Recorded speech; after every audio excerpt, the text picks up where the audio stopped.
Já está gravando. Bom, olá a todos, né, novamente. Então, em nome da Defesa Civil de Santa Catarina e da Diretoria de Educação da Gestão da Educação, gostaria de dar as boas-vindas a todos vocês no nosso segundo encontro virtual do curso de EAD de Geotecnia aplicada às ações de proteção e defesa civil. É um prazer tê-los aqui novamente, né, no dia de hoje.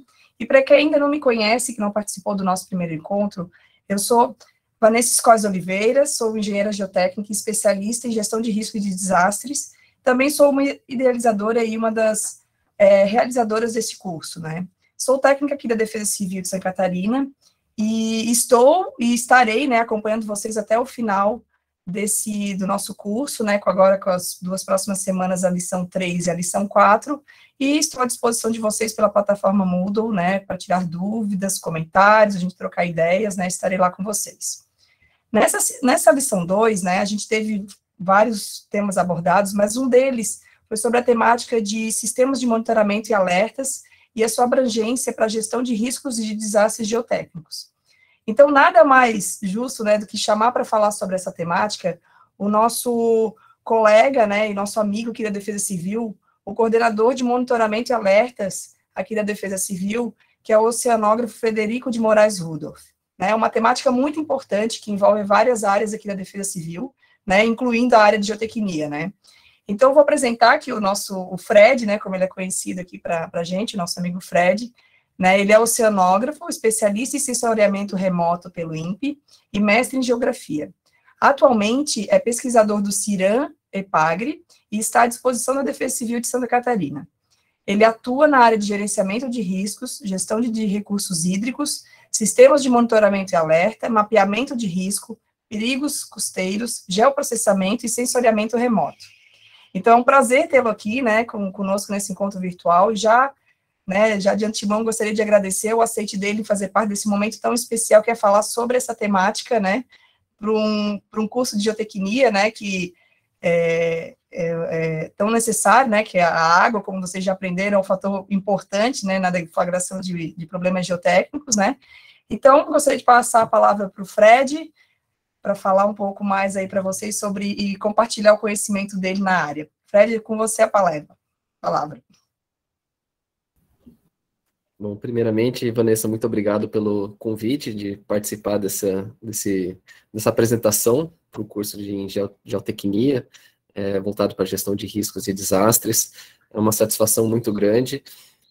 Obrigado também para toda a equipe da DIGE, né, que organiza esses eventos, e sempre é uma oportunidade muito boa, né, para nós trocarmos experiências. Eu vejo aqui que tem pessoas de outros estados também, então é sempre muito bom a gente poder trocar essas experiências, aprender um pouco também sobre como que os municípios, né, e também se estruturam nessa área de monitoramento e alerta. Nós da Defesa Civil, aqui como Defesa Civil Estadual, né, a gente tem uma missão que é complementar a missão dos senhores e senhoras que fazem esse trabalho também na ponta. Então, eu vou compartilhar aqui a minha tela. Acho que eu vou compartilhar.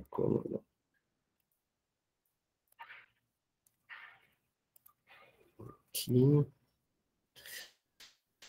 Só confirma se está tudo ok. Aparecendo, Fred. Tá, perfeito. Então, eu vou colocar aqui na apresentação.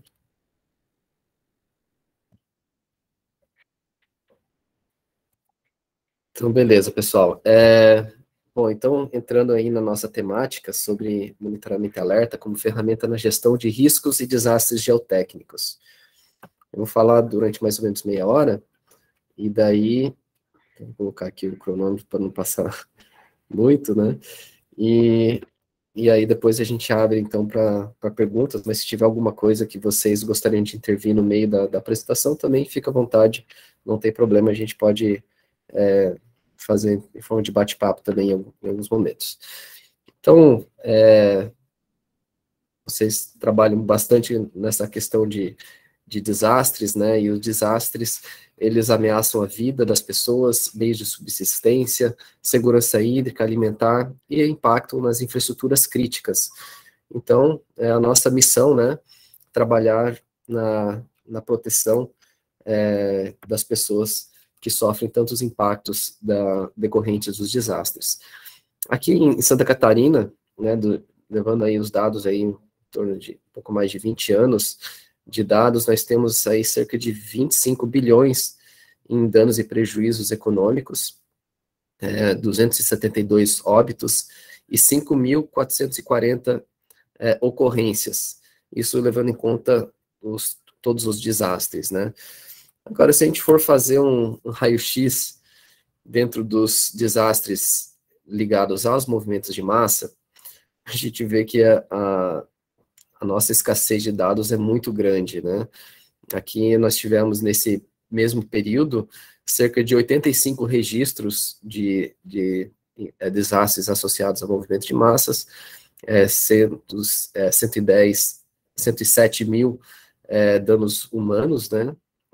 Um óbito, 1.944 desabrigados. Não estou conseguindo ver a parte aqui bom, 157 milhões em danos e prejuízos, né? Isso mostra o quê, né? Que a nossa informação, nosso banco de dados sobre deslizamentos e movimentos de massa em geral, ele é muito escasso, muito mal documentado nos nossos registros, especialmente no que tange das informações que constam dentro do SIS-DC, do S2ID.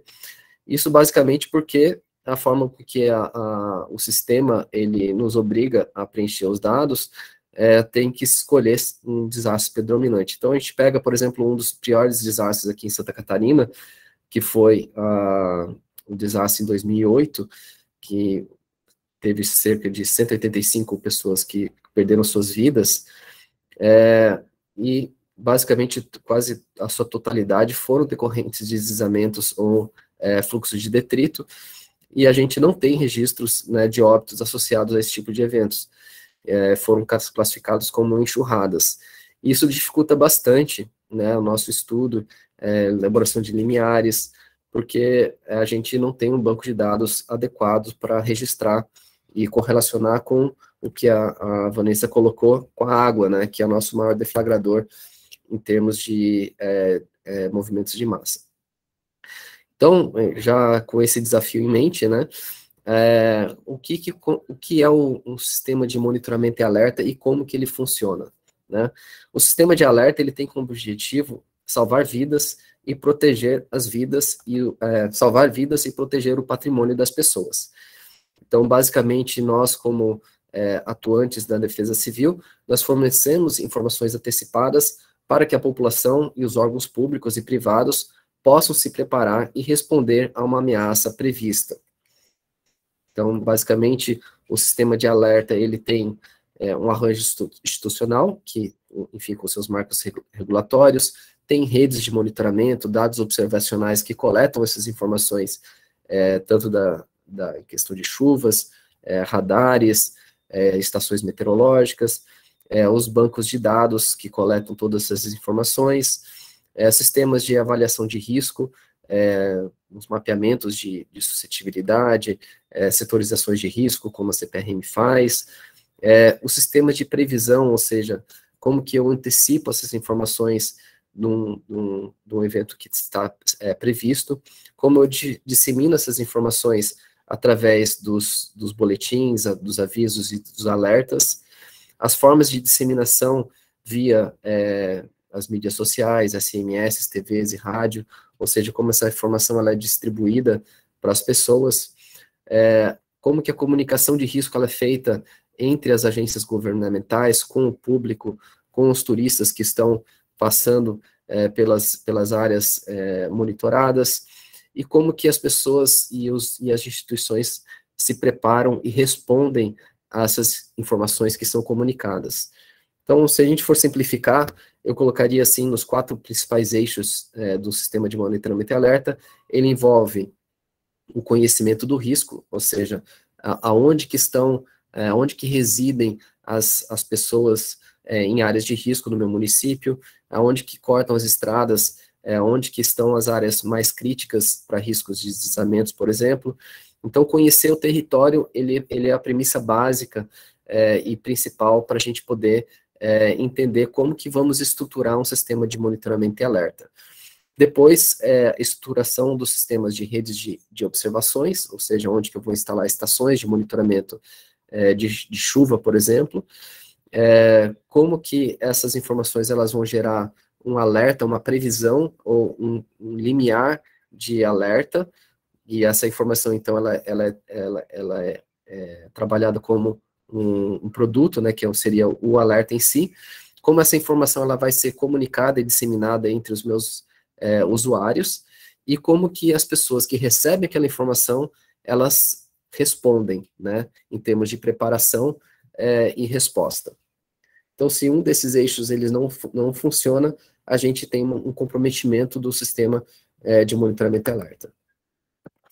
Então, falando sobre o arranjo institucional, nós temos aqui em Santa Catarina, bom, a nível federal, né, a Defesa Civil Nacional, que é vinculada ao MDR, o SENAD, que é o Centro Nacional de Gerenciamento de Riscos e Desastres, nós temos órgãos de monitoramento e alerta federal, dentre eles o principal nessa área de desastres geotécnicos está o CEMADEM, que emite alertas de desastres geológicos, mas temos também na nível de monitoramento meteorológico o INMET, a Agência Nacional das Águas, o CPTEC, ele participa do Sistema Brasileiro de Meteorologia, mas não emite mais avisos meteorológicos. Aqui em Santa Catarina, nós temos a Defesa Civil, que opera junto ao CIGERD, que é o Centro Estadual de Gerenciamento de Riscos e Desastres, e temos várias agências estaduais, como o próprio CIRAM, ele também provê informações de monitoramento aqui a nível estadual, e nós temos os municípios, né, com suas defesas civis municipais, também órgãos privados, que também coletam informações importantes, como, por exemplo, as usinas hidrelétricas, e tudo isso forma um grande sistema de informações para monitoramento e alerta. Então, aqui o Centro Integrado de Gerenciamento de Riscos e Desastres, ele é um centro multiagência, onde operam outras agências governamentais, como o Corpo de Bombeiros, Polícia Militar, o SAMU, a EPAGRE, Agricultura, Meio Ambiente, Vigilância Sanitária, Infraestrutura, Assistência Social, todas elas, em grandes eventos, elas atuam de forma coordenada para se preparar ou responder a um evento de grande impacto aqui em Santa Catarina. Então, aqui nós temos, aí, desde o Centro de Operações ali à esquerda, Centro de Coletiva de Imprensa, os centros regionais, integrado ao Centro Estadual, nós temos 20 centros regionais aqui em Santa Catarina, que são coordenados pelos nossos coordenadores regionais de proteção e defesa civil. Foi estabelecido também dentro do CIGERD protocolos de atuação conjunta entre as ações, as outras agências, onde nós estabelecemos, né, atribuições e responsabilidades dentro dessa política de gestão de riscos e desastres. E aqui na Coordenadoria de Monitoramento e Alerta, nós temos as principais atribuições como elaborar boletins diários de monitoramento, realizar um monitoramento de riscos hidrometeorológicos e climáticos, gerar e transmitir alertas, gerar e transmitir avisos meteorológicos e hidrometeorológicos e comunicar notificações de avisos e alertas meteorológicos. Em termos de dados observacionais, aqui em Santa Catarina nós temos uma rede de radares meteorológicos, são 2 radares banda S, um de longo alcance, que estão localizados em Lontras e em Chapecó, um radar de menor alcance que está localizado em Araranguá, cobrindo a região do litoral sul de Santa Catarina, e um em fase de implantação, que é o radar de Joinville, que vai cobrir a área do litoral norte aqui do nosso estado. Nós temos também diversas agências que monitoram dados de chuva e nível de rio aqui no estado, as estações meteorológicas também, espalhadas em todo o estado. Agora a Defesa Civil começou a implantar um projeto de monitoramento também no Vale do Itajaí, que vai ser nosso embrião para expandir a nossa rede de monitoramento de chuva, parâmetros meteorológicos e nível de rio para o restante do estado também. Nós temos também uma antena de recepção do satélite GOES 16, e recentemente estamos participando do projeto de nanosatélites da constelação Catarina. Então, esses são os nossos principais instrumentos que nós utilizamos para monitoramento hidrometeorológico aqui do estado. E agora, para fazer a previsão, né? Como que a gente estava conversando no início da apresentação, como a chuva sendo o principal desencadeador dos desastres geotécnicos, e essa água, ela interage de diversas formas no terreno, né? Então, parte vai ser escoada, parte vai ter a evapotranspiração, parte vai ser infiltrada, e isso vai interagir também com obras de muros, com casas, com residências, com infraestruturas de drenagem, com toda a ocupação urbana que nós temos no nosso terreno. Então, dependendo de como que essa chuva vai interagir, nós podemos ter os riscos acentuados ou agravados para os riscos de movimentos de massa. E um desafio muito grande que nós temos é que, historicamente, os centros de meteorologia têm esse dilema, né, entre a previsão do tempo e a previsão do impacto. Então, existe uma diferença muito grande entre você emitir um aviso meteorológico de que vai chover amanhã 75 milímetros, ou a previsão de alto risco para deslizamentos ou risco moderado de inundações. Então, você começar a quantificar quais são os impactos possíveis frente àquele evento de chuva que está previsto no futuro. Então, isso não é uma atividade trivial, né? Ela tem os seus desafios, e aqui em Santa Catarina nós separamos em 4 níveis, vamos dizer assim, de severidade, sendo o verde de normalidade, ou ausência ou baixo perigo potencial, né?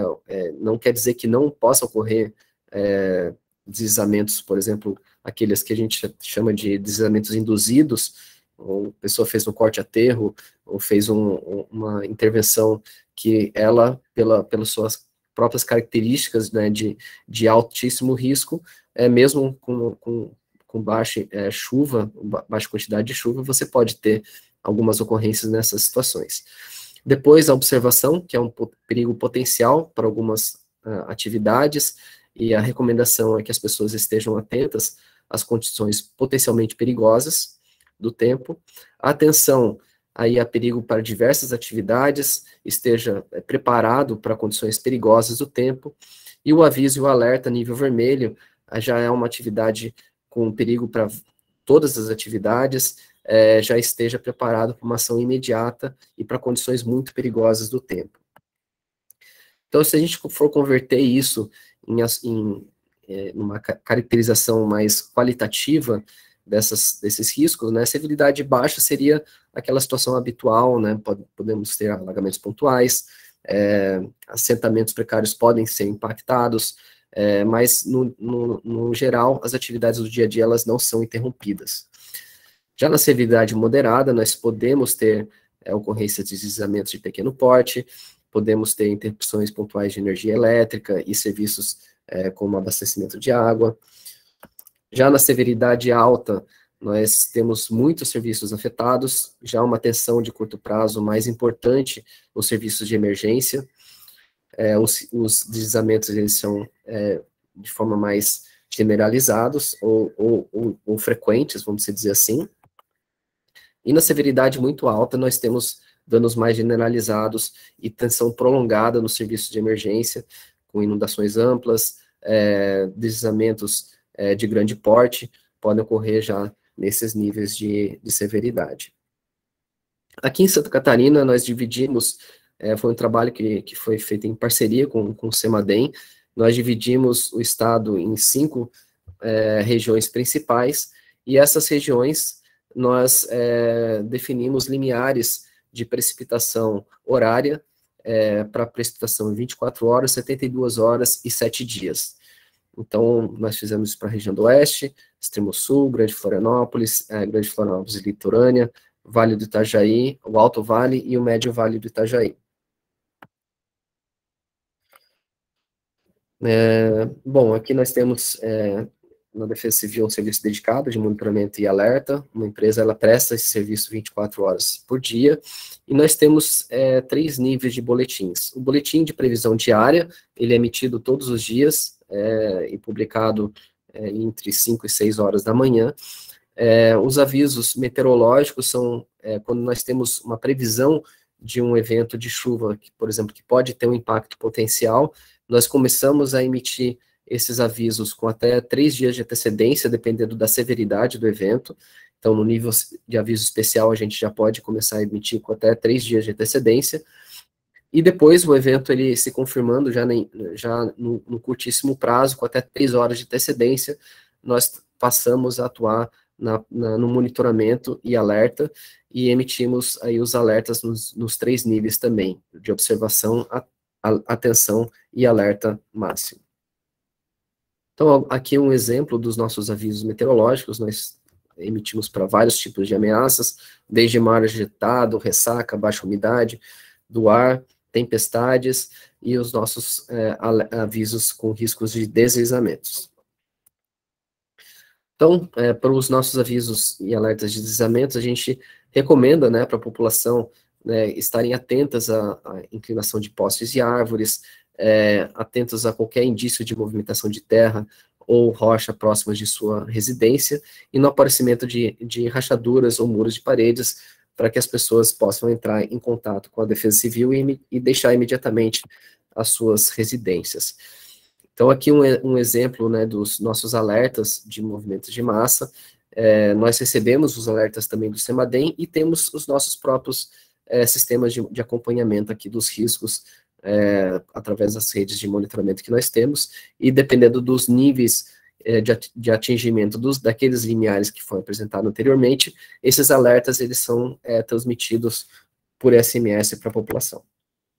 Então, aqui falando sobre as formas de disseminação, então nós utilizamos o CAP, né, que é a estrutura de mensagem mundial utilizada, que chamamos de protocolo comum de alertas, e a partir desse CAP nós podemos disseminar para várias formas de transmissão. E a plataforma que nós utilizamos é o IDAP, que é gerenciado, administrado pelo governo federal, e nela nós podemos transmitir essas informações ou por SMS, ou por sistemas de TV paga, né, por assinatura. Nesse caso, apenas por os alertas de impacto muito alto são transmitidos, e nos alertas por SMS, nos nível alto e muito alto, são transmitidos. E, recentemente, né, o governo federal está trabalhando para também transmitir via WhatsApp, Telegram, e também uma parceria com a Google para incluir dentro das plataformas, tanto dos mecanismos dos buscadores do Google, também no Google Maps, no Waze. Então, são formas de ampliar essa disseminação da informação através das redes sociais. Aqui também publicamos nas nossas redes, principalmente no Facebook, no Instagram, no nosso site, e também no YouTube. Outras plataformas que a Defesa Civil utiliza num grupo interno que nós temos no WhatsApp, mas por uma limitação de pessoas, a gente ainda não abriu isso para a população, mas nós temos um canal do Telegram que ele é aberto para uma quantidade limitada de usuários. Então, qualquer um pode se cadastrar através desse sistema, e os feeds de RSS, que as pessoas, as defesas civis e órgãos de imprensa também podem se cadastrar para atualizar os avisos e alertas nos sites. Também, recentemente, foi feita uma parceria com a CAERT, e nós estamos estudando, enfim, formas de ampliar essa disseminação dos avisos e alertas através das rádios e também das TVs locais. E agora eu vou falar um pouco sobre os desafios, né? Eu falei muito dos nossos sistemas de monitoramento, e as nossas redes observacionais, elas estão muito voltadas para a chuva, que é para o órgão, para o parâmetro deflagrador principal, né, de deslizamentos. Mas existem outras formas de monitoramento. Aqui, por exemplo, um sistema que é um cabo, que ele fica dentro da rocha, né, ou do solo, e ele detecta, enfim, movimentações de terra que pode ter nessa área. Então, é uma forma de fazer esse tipo de monitoramento. Tem um projeto também do CEMADEM, que implantou junto com o GIDES, junto com a JICA, nós estudamos, né, limiares de deslizamentos. Esses limiares não é fácil você implementar, porque você tem diferentes tipos de movimento de massa. Nós temos os deslizamentos rotacionais, os planares, tem também as quedas de bloco, fluxos de detrito. Então, para cada tipo de movimento de massa, em tese, você tem que ter um sistema de alerta específico para eles, né? Então, é difícil você estabelecer limiares específicos para esses diferentes tipos de movimento de massa. Outra questão, por exemplo, foi trabalhado dentro do GIDES, o que ele chama de curva cobra, né? É uma equação matemática que ela considera não só a chuva caindo, mas ela também considera as perdas da água pela evaporação e também pela infiltração e pelo tempo, né, de decaimento, conforme vai se afastando em direção da hora da chuva, você vai tendo essas perdas, né? Então, eles estabeleceram uma equação matemática que considera essas perdas de água e da chuva que está ocorrendo e acumulando no solo. E é feita, então, uma matriz, né, de pontos de deslizamentos e correlacionam essas ocorrências de deslizamentos com esses limiares de risco de deslizamentos. Qual que é o principal desafio de implantar um sistema desses aqui a nível de Brasil? É justamente porque nós não temos um banco de dados das ocorrências, né? Então, a gente precisaria ter uma série histórica das ocorrências e não só da data de que elas ocorreram, mas também precisamos saber o exato horário e a localização desses deslizamentos. Então, isso é um desafio que nós precisamos começar a estruturar a nível nacional, um banco de dados dessas ocorrências, para poder chegar no nível de estabelecer esses tipos de limiares mais quantitativos, né?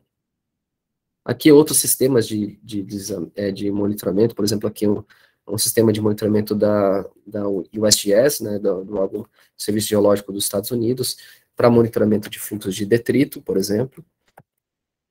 Tem outros sistemas, né, como os tensiômetros, sensores de umidade do solo, piezômetros, inclinômetros, detectores de laser, né, para detectar fluxo de detrito, sismógrafos para detectar a movimentação da Terra. Enfim, são outros sistemas que existem aí para monitorar. Aqui um exemplo também dos prismas, né, que foram instalados pelo CEMADEM, por exemplo, em Blumenau. Esse sistema ele não está mais ativo, mas basicamente se instalava prismas na encosta e um sistema laser ele detectava essas mudanças no solo para deflagrar esses alertas de movimentação. Um desafio desse eu não conheço muito a fundo, enfim, desse sistema, mas alguns dos problemas que foram relatados é que em sistemas em eventos de grande intensidade de chuva, esse laser ele é impactado, né, ele não consegue detectar com mais precisão essas movimentações de terra. Enfim, é um sistema também que você não consegue monitorar grandes áreas e foi colocado de forma experimental aqui no município de Blumenau.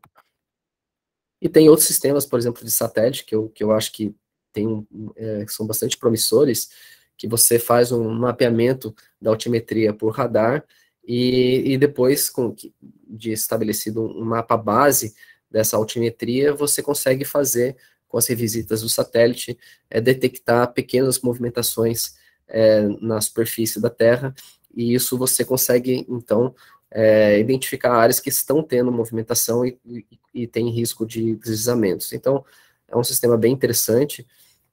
A Santa Catarina está, inclusive, em fase de estudos aí para poder contratar um sistema desses.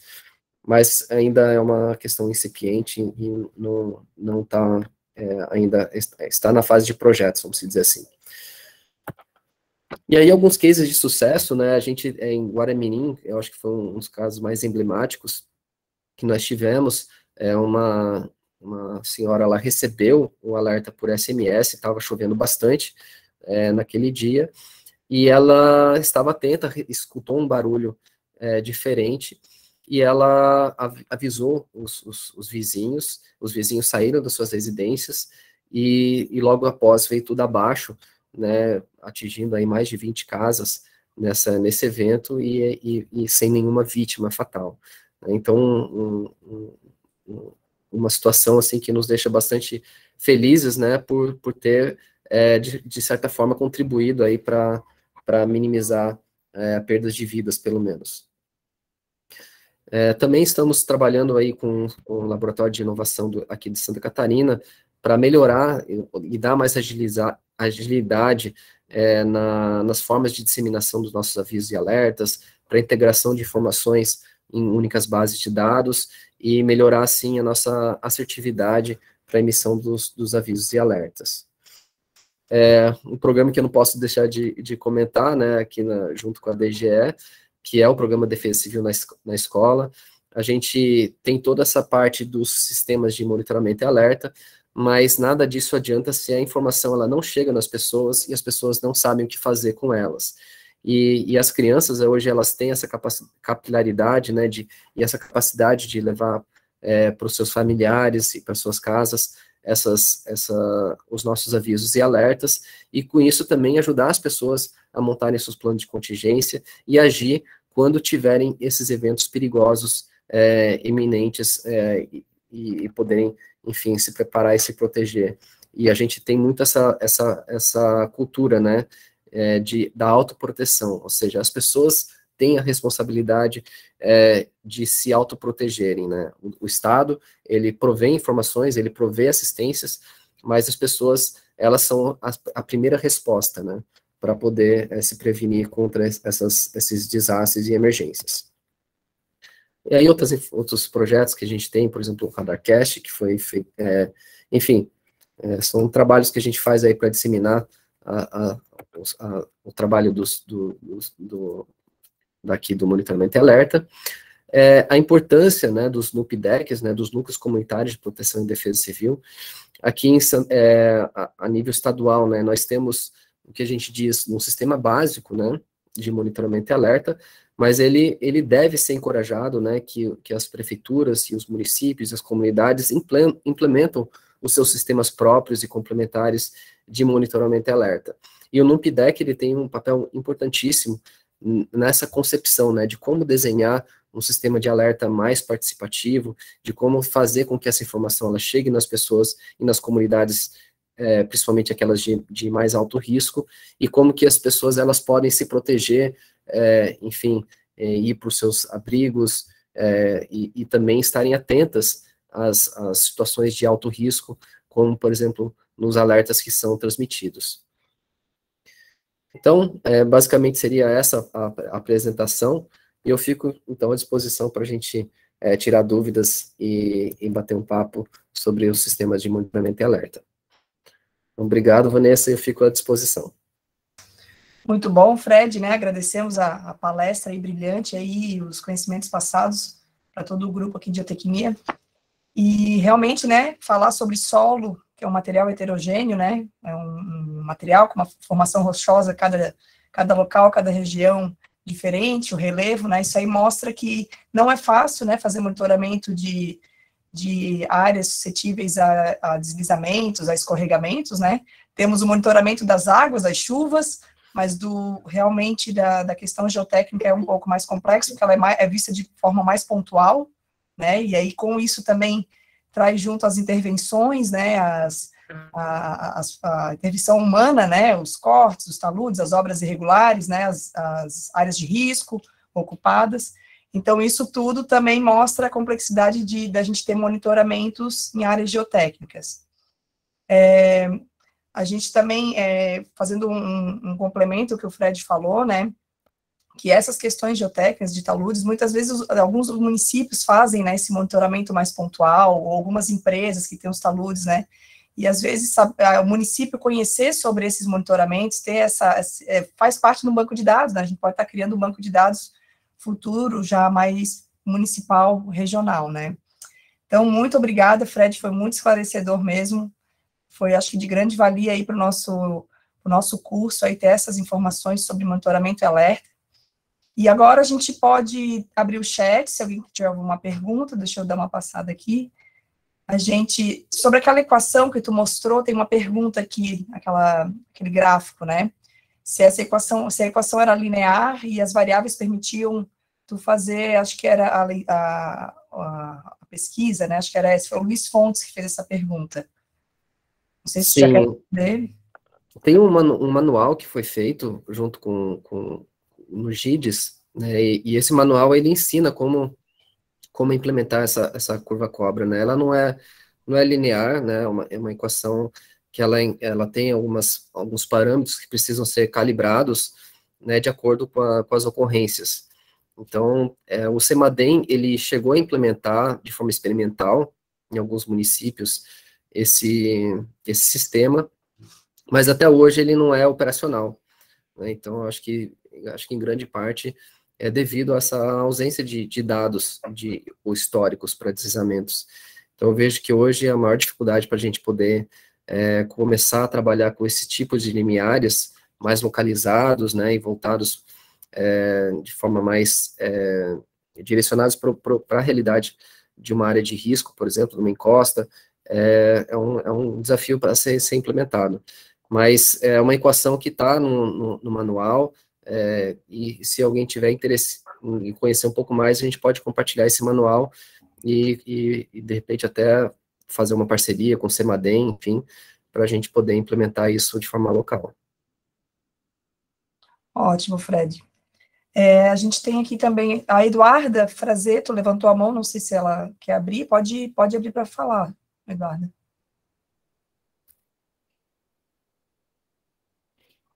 sei se foi sem querer. Eu acho que está mudo.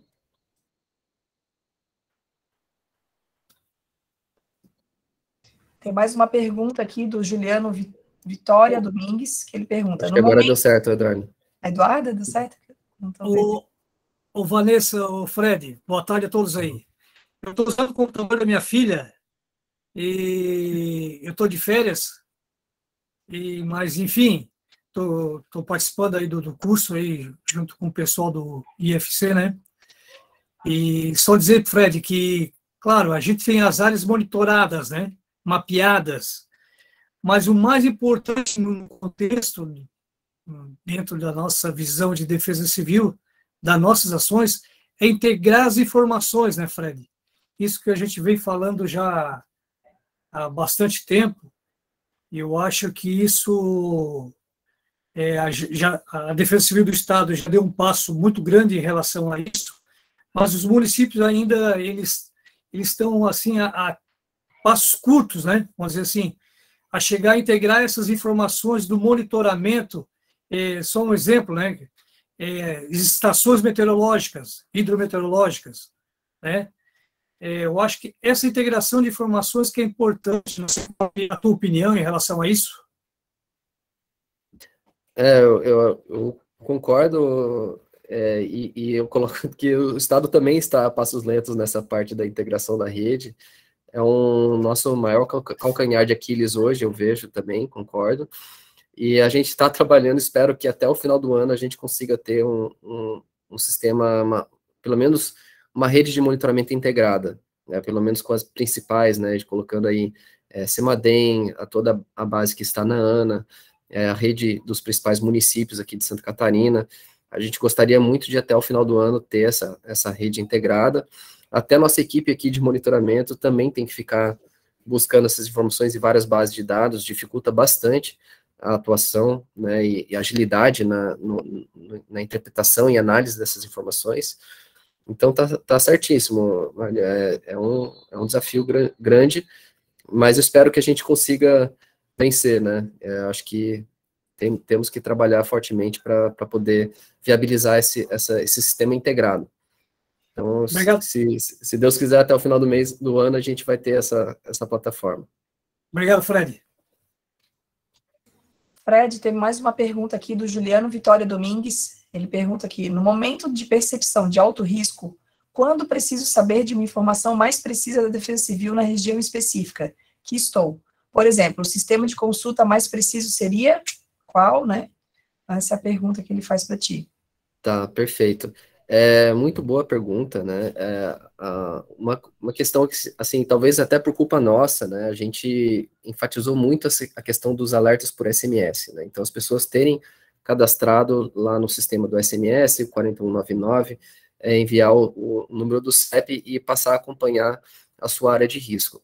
Qual que é o problema, né? O monitoramento desses eventos, eles já acontecem muito antes, né? Como eu coloquei naquele slide, no nível 2, né, de monitoramento, são os avisos meteorológicos, que com até 3 dias de antecedência, a gente já começa a emitir esses avisos. Então, eu diria assim, quando começar, né, a partir dos avisos meteorológicos. E isso se dá principalmente do acompanhamento diário das nossas redes sociais, pode acompanhar através do canal do YouTube, ativar notificações, e ali, principalmente nos principais eventos que nós temos de aviso, a partir do nível de atenção, a gente começa a gravar vídeos específicos sobre esses eventos que vão acontecer daqui a 1 ou 2 dias. Então, a partir dali, eu vejo que as pessoas já podem começar a acompanhar um evento perigoso, que está previsto para 1 ou 2 dias. Depois que o evento está acontecendo, aí eu recomendo o canal do Telegram, porque o SMS, ele é emitido só para o nível alto e muito alto. Então, no Telegram, desde o nível de observação, você já pode acompanhar esses alertas. Então, eu recomendaria, então, acompanhar pelo YouTube, pelo nosso Facebook, temos também o Instagram, que pode seguir também, e está cadastrado tanto no alerta por SMS, quanto no Telegram. Ótimo, Fred. Tem mais uma pergunta aqui do Tiago Gaia. Existe algum projeto piloto para inserir em pontos específicos do estado de instrumentação geotécnica? A Defesa Civil Estadual não tem esse projeto piloto. Vamos ver nesse projeto, talvez a gente, o que está sendo trabalhado, né, era um levantamento de alta resolução aqui a nível estadual, e a gente poderia começar a fazer esses pilotos por imagem de radar. Eu acho que isso seria um avanço bem interessante para a gente fazer alguns pilotos, de repente pegar algumas áreas de muito alto risco e começar a acompanhar a viabilidade de utilizar esse tipo de... Eu vejo que essa seria uma forma mais fácil de você ganhar escala, porque se você coloca, por exemplo, um extensômetro, né, você vai analisar aquela encosta, né, então você não consegue monitorar grandes áreas, né, com esses tipos de equipamento, né, já a nível de radar você consegue fazer isso, né, então eu vejo que o potencial estaria maior nessas áreas, mas claro, a gente pode ter, por exemplo, no nível municipal, um PPDC, que é um plano de proteção e defesa civil, ou plano de redução de riscos e desastres, definir uma área piloto, né, que queira fazer um monitoramento de encosta com outros tipos de sensores, a gente se coloca à disposição para parcerias, né, e a gente poder contribuir de alguma forma nesses tipos de monitoramento. Mas nós, a nível estadual, nós temos uma dificuldade muito grande de ganhar escala com esse tipo de monitoramento, né? Então, por isso que a gente orienta mais que as prefeituras, né, possam fazer esse tipo de acompanhamento. Mas a gente se coloca à disposição para eventuais parcerias nessa área, sim. Muito bom, Fred. A gente tem mais uma pergunta aqui do Luiz Fontes. A Defesa Civil de Santa Catarina utiliza algum dispositivo nas encostas a fim de aferir grau de saturação, vibrações e outros parâmetros que podem vir a servir de alerta em áreas de risco mais alto, estimado, teoricamente, pela metodologia do GIDES? Não, a gente não tem. Eu sei que o CEMADEM, ele está fazendo uma parceria com o Blumenau para a instalação de sensores de umidade do solo, então isso vai fazer esse monitoramento da saturação, mas eu ainda acho que a gente acaba caindo nesse mesmo problema do banco de dados, né? Ou seja, você correlacionar o índice de saturação do solo com intensidade, com risco de deslizamento, ou seja, de ter uma movimentação de terra ali, você tem que ter uma base histórica para poder calibrar esses limiares, né? Então, isso não é uma questão muito fácil. Então, hoje a gente está trabalhando basicamente com os índices de chuva nos pluviômetros, né? Tanto com intensidade quanto de acumulado em 72 horas. Ele é um sistema simples, mas eu considero como ele bastante efetivo, no sentido que ele traz para a população uma percepção de qual índice de chuva ele evolui no risco, desde a observação até um nível de alerta máximo. Se eu moro numa área de risco que está no nível de alerta máximo, então eu preciso ter todas as ações ou atenções voltadas para aquela encosta, para minha residência, atentas à questão de rachaduras, a qualquer barulho, se tem água minando com uma coloração diferente. Então, a gente orienta muito mais as pessoas serem participativas nesse processo de monitoramento, de acompanhar os riscos no seu entorno. Tem uma questão também das sirenes, que são muito utilizadas em outros estados, ela acaba caindo um pouco, e isso eu cheguei até a questionar o pessoal do IPT, por exemplo, o que eles acham dessa questão de sirenes, né? E o que eles colocaram é que acaba caindo um certo descrédito, né? Então, eu acho que como a gente tem muita incerteza na previsibilidade, é diferente da questão de inundação. A gente sabe que, caiu uma quantidade de chuva, isso vai escoar e vai elevar o rio em tantos metros. Isso é muito mais fácil de você prever. Agora, quando que vai acontecer um deslizamento e aonde, é muito mais difícil.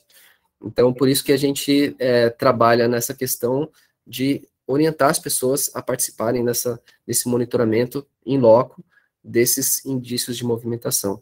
Mas hoje a gente não tem esse trabalho com o CEMADEM para a curva cobra. Eu acho que a gente precisaria, no primeiro passo, trabalhar num sistema consistente de registros de ocorrências, ou seja, saber aonde, quando, inclusive com o horário que ocorreram esses movimentos de terra. A partir do momento que a gente conseguir montar uma série histórica, uma base de dados, a gente consegue aplicar essa metodologia GIDS. Eu acho que esse seria o próximo passo para a gente poder implementar sistemas mais avançados nesses limiares de alerta. Ótimo, Fred. A gente tem aqui o Celso Damasceno, está com a mão levantada. Celso, a palavra é com você. Boa tarde, Fred. Boa tarde, Celso. Joia? Aqui, eu fico muito feliz de participar com vocês. Eu sinto em casa, fico muito à vontade mesmo, viu? Desde o primeiro curso até agora. Vamos ver se continua assim, viu? Mas eu estou querendo desistir da Defesa Civil. Ô, Fred, me ajuda aí. Se não tiver jeito, também não tem problema, não. Aqui em Belo Oriente, teve alguns problemas com chuva no passado. E eu consegui acompanhar com todos os órgãos, né? Os alertas e tudo. E, graças a Deus, não tivemos nenhum ferido, não. Só teve uma casa que desmoronou porque o cara lá era teimoso e teve que ir até na juíza, né, para poder autorizar e continuar lá dentro. Mas, mesmo assim, o problema persiste ainda, que ele não quer sair de casa. Então, não tem nada a ver com isso mais, não. Ele quer morrer sozinho, deixa ele morrer. Então, aqui cresceu a cidade na vertical. Então, não tem como, nas laterais são eucaliptos. Aí eu aproveitei no ano passado, com os acontecimentos, né, da região aqui, o CEMADEM não, o CPRM, veio e fez o estudo aqui para mim. Me entregou na semana passada. Aí agora tem que pegar o técnico, né, e da Defesa Civil aqui, fazer a análise, fazer o relatório e passar para o prefeito, correto? Mas aí não vai dar tempo de fazer muita coisa até as chuvas começarem. Qual que é as suas orientações nesse sentido? Porque aqui são 2.500 residências e que está em situação de risco são 606. Não tem onde levar ninguém. Tem algumas escolas aqui, 2 escolas, né? Não vai conseguir, se acontecer alguma coisa, a gente fazer quase nada. O que vocês orientam nesse caso? Eu sou novo na Defesa Civil, tem 1 ano só e, mesmo assim, deu um trabalho danado para organizar aqui, mas eu estou brincando, eu não quero desistir, não, quero continuar com vocês. Vocês são a minha turma, é a minha família na Defesa Civil. Não, bacana, Celso. Algumas ideias, assim, trabalhar primeiro nessas áreas com mais alto risco, né? Então, priorizar, né, e atacar primeiro essas com risco mais alto de deslizamento, e estruturar na comunidade os núcleos comunitários de proteção e defesa civil. E nesse núcleo, você pode trabalhar em várias frentes, né? Desde uma ação mais preventiva, que seria na questão de limpeza dos canais de drenagem, né, enfim, e medidas, questão de lixo, enfim, trabalhar com essa questão mais ambiental, né, e desobstrução, né, desses de canais que podem estar obstruídos, de repente trabalhar, identificar onde que tem lançamento de água servida em áreas de talude, por exemplo, que podem acabar saturando o solo e causando deslizamentos. Então, trabalhar com pequenas ações que podem mitigar ou minimizar ou reduzir aquele risco daquelas pessoas, né? E trabalhar numa orientação em termos dos alertas, né? Eu acho que vocês recebem aí os alertas por SMS, ou podem até transmitir esses alertas por SMS para a população. Não sei como é que vocês trabalham ali no município, mas vocês podem, né, receber os alertas do CEMADEM e transmitir por SMS para aquela população. Então, trabalhar com eles para, primeiro, se cadastrarem nos alertas por SMS, e quando receberem esses alertas, intensificarem o monitoramento desses sinais, desses indícios que pode ter alguma movimentação. Então, identificar, por exemplo, rachaduras em postes, em muros e paredes, inclinação de postes e árvores, tensionamento de fios da rede elétrica, essa água minando, né, com coloração diferente. Então, ensinar para essas comunidades, né, como monitorar uma situação de risco eminente de deslizamento como essas. E aí, orientar as pessoas por onde que elas podem ir, identificar eventuais rotas de fuga, para que elas possam ir com segurança, ou para casa de parentes, ou de amigos, ou ter algum ponto de encontro e abrigo da prefeitura ou da comunidade.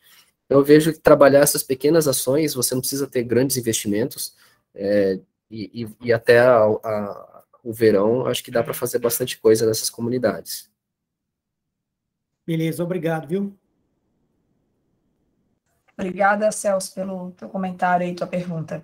Temos aqui um comentário do Rafael Manuel José. Ele fala, bora fazer um curso desse sobre os eventos hidrológicos e sobre a hidrologia das bacias hidrográficas de Santa Catarina, Fred. Ficou aí uma sugestão para ti aí. Né? Bacana, tem uma turma aqui que está do meu lado aqui que é louca para dar esse curso aí. Vamos trabalhar assim. Quem sabe falar aqui com a Digi aqui para a gente estar fazendo essa parceria desse curso, então. Vamos embora, Vanessa. E ele, né, dá parabéns pela palestra, né, e todos os envolvidos do curso Livre de Geotecnia. Temos aqui o Marco Aurélio Dias também, que ele faz uma pergunta, um questionamento aqui, né, quando há um aviso de evento climático adverso de maior intensidade emitido pela DC estadual, mesmo que o evento seja na região oeste, aqui na DC de Blumenau, recebemos muitas ligações de pessoas preocupadas, achando que é por aqui. Ainda ocorre muito essa confusão. Um comentário dele, não sei se tu consegue responder, porque que Sim, esse é um problema que nós passamos aqui também, quando é publicado um aviso meteorológico, às vezes é um aviso específico para a região do oeste, aí vem alguém lá de Joaçaba, ou pegar assim no litoral, alguém lá de Tubarão está querendo saber, e a minha casa vai pegar alguma coisa? Qual que é a previsão para cá? Tem risco para minha residência? Enfim, é um problema muito grande porque, enfim, principalmente hoje em dia, né, com as redes sociais, a informação ela corre rápida e as pessoas ainda não têm muito essa cultura, né, ou aqui em Santa Catarina tem até demais, né, o pessoal aqui gosta muito de acompanhar as informações meteorológicas, mas ainda com conhecimento muito leigo, né.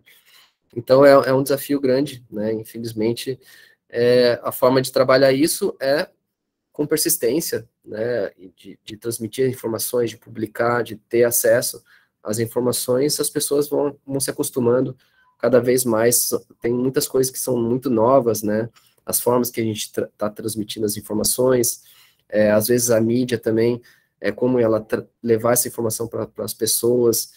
Então, são vários desafios, né, que a gente tem que trabalhar, porque as pessoas, elas começam a aprender os termos, aprender a olhar um mapa, né, com aviso, né, porque é bem evidente, né, você olha para o mapa e sabe as cores ali, você não tem nada na minha região, mas muitas pessoas nem olham para o mapa e também tem muita preguiça de ler os textos, né, e essa é uma dificuldade que, enfim, que a gente tem mesmo. Isso mesmo, Fred, com educação, persistência, né, a gente tende a melhorar, né, principalmente como tu falou lá com as crianças, projeto, então pode ser que uma nova geração venha aí com mais alerta e atenção, né, às coisas em sua volta, né, então é isso mesmo. Aqui temos o Eduardo de Andrade Sensei, ele faz um comentário, acho que é algo que tu falou, né, muito bem observado, Fred, e não podemos esquecer que os casos de indução antrópica são inúmeros e dificultam a predição dos eventos por parâmetros naturais. Sempre é uma satisfação acompanhar a atuação de vocês em Santa Catarina. Abraços, o Eduardo, ele é do Instituto Geológico de São Paulo. Obrigada, Eduardo, aí de São Paulo, né, tem vários outros estados e municípios fora de Santa Catarina participando, é uma satisfação imensa, né, ter gente de todo o Brasil aqui com a gente, mostra que o curso, né, está alcançando aí todos que têm interesse, né, na temática, e agradecemos, né. Então, Fred, pode fazer algum comentário em cima do que o Eduardo falou, né. Isso vai bastante em linha também nessa questão de você fazer um monitoramento muito local, né, fazer todo o conhecimento.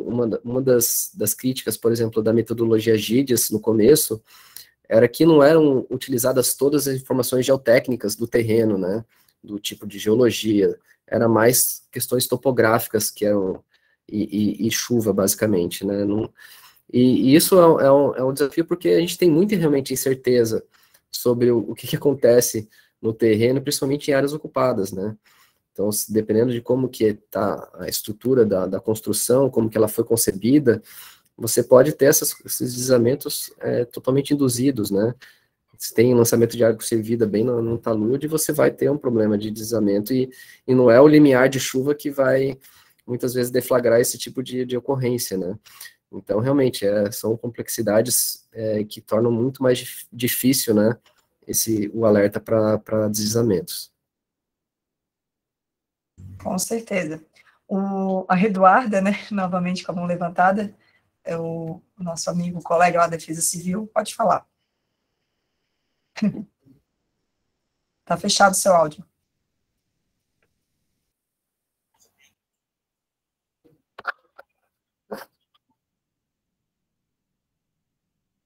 Não estamos lhe escutando. Agora sim. Ô, Vanessa, eu estou usando o computador da minha filha aqui, mas é o Márnio, de Joinville. Márnio, desculpa. Não tinha cadastrado. Agradecer o Fred aí, ó, bom curso mesmo aí para. Eu estou fazendo o curso aí, estou gostando muito. Mas o Fred levantou aí uma questão, até um histórico lá de 2008, 2009. Tem alguns casos aí de Joinville lá que realmente o estudo geotécnico se faz necessário para você poder dizer assim para o proprietário, você vai poder construir. Mas o que mais interessante é que não é o poder público que vai dar esse estudo geotécnico, né?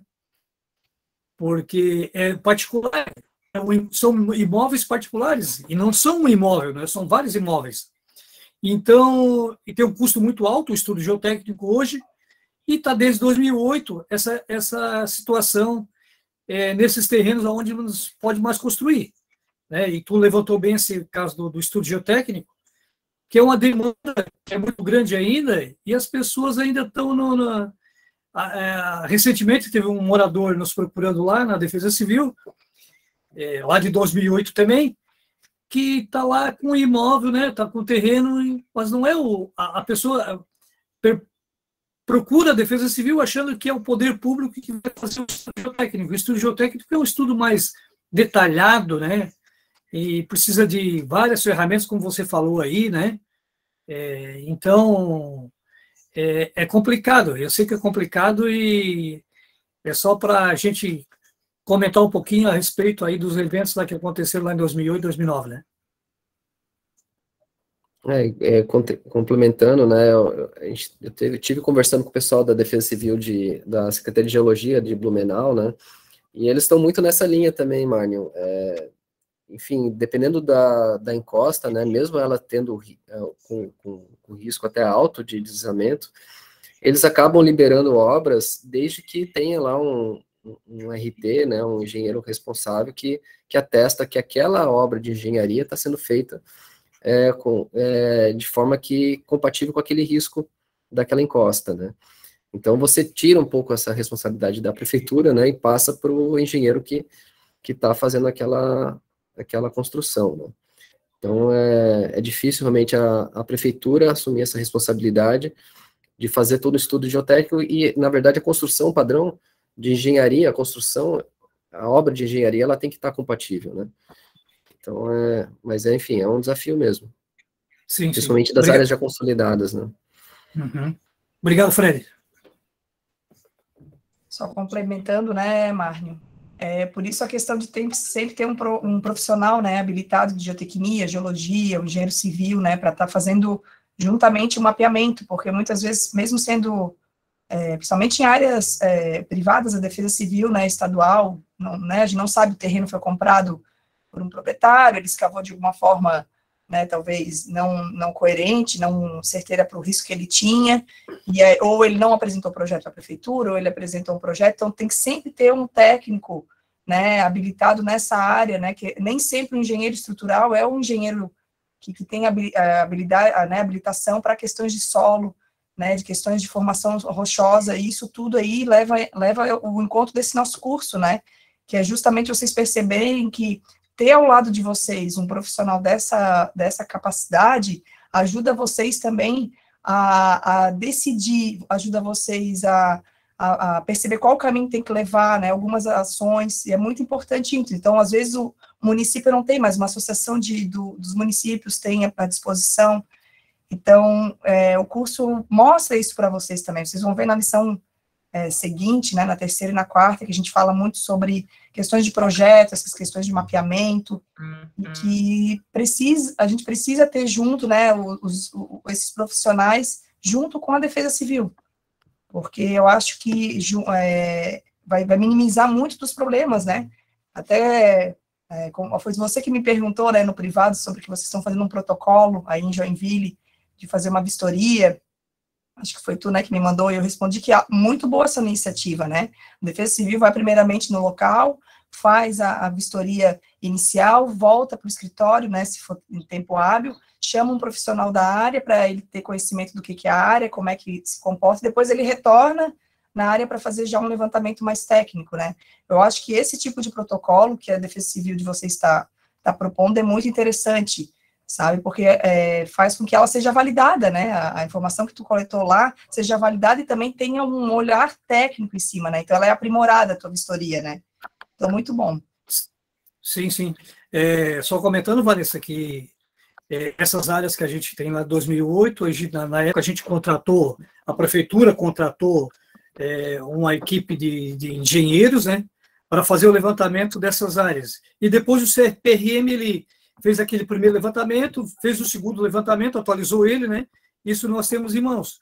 Mas até agora, sobre o nosso protocolo, como a gente fez um protocolo de vistoria preliminar de risco, o técnico em defesa civil, ele vai na área, faz a vistoria, de lá ele vem para a defesa civil, no sistema operacional ele atualiza e já passa para o engenheiro técnico lá para ele fazer, o geólogo, o engenheiro civil, fazer a vistoria no local, seja uma questão geológica, uma questão de uma patologia numa edificação, enfim. E a gente criou esse protocolo dentro da Defesa Civil para você ter uma agilidade e você ter um histórico, né? E você ter um histórico, ter um respaldo, até jurídico, né? Que o morador, é porque a prefeitura não está fazendo nada nesse momento, não vai fazer, né? Não, mas é uma propriedade particular, se trata de uma propriedade particular, nós temos um parecer técnico a nossa equipe técnica da Defesa Civil, e não se pode fazer nada. Se tratando de uma área pública, colocando o particular em risco, aí é outra situação, daí é uma situação que vai demandar infraestrutura, envolve outras secretarias afins aí dentro da prefeitura, né? Isso mesmo, Márcio. Obrigada aí pela tua contribuição aí. Okay. Não temos mais perguntas aqui. Não sei se mais alguém quer falar alguma coisa. Já estamos no avançar da nossa hora, que era 1 hora prevista, né? Não sei se alguém quer se manifestar com abrindo áudio, alguma coisa? Acho que não, né? Então, a gente vai encerrando o nosso segundo encontro virtual aqui do curso de geotecnia, né? A gente gostaria de, mais uma vez, agradecer ao Fred pela disposição em trazer os conhecimentos aqui para a gente. Agradecemos todos os alunos aqui presentes pelas contribuições, pela participação do curso, por estar aqui até agora, né? Estamos em 71 pessoas aqui participando, muito bom, né? Em nome da Defesa Civil, agradeço aqui vocês imensamente. A gente está preparando já um terceiro encontro virtual, bem legal também, para dar sequência ao que a gente está conversando aqui nesses 2 que a gente já fez, dando sequência ao nosso material do curso do e-book, as apresentações dos professores. Então, a gente quer trazer aqui para vocês mais um encontro virtual com temática bem prática, né, para vocês tirarem dúvidas, né, e alguns questionamentos, né. Então, a gente está encerrando aqui agora, eu vou finalizar aqui nossa gravação. Quem quiser ficar mais um pouco para a gente trocar uma ideia, fica à vontade também, né. Então, muito obrigada mais uma vez e até a próxima.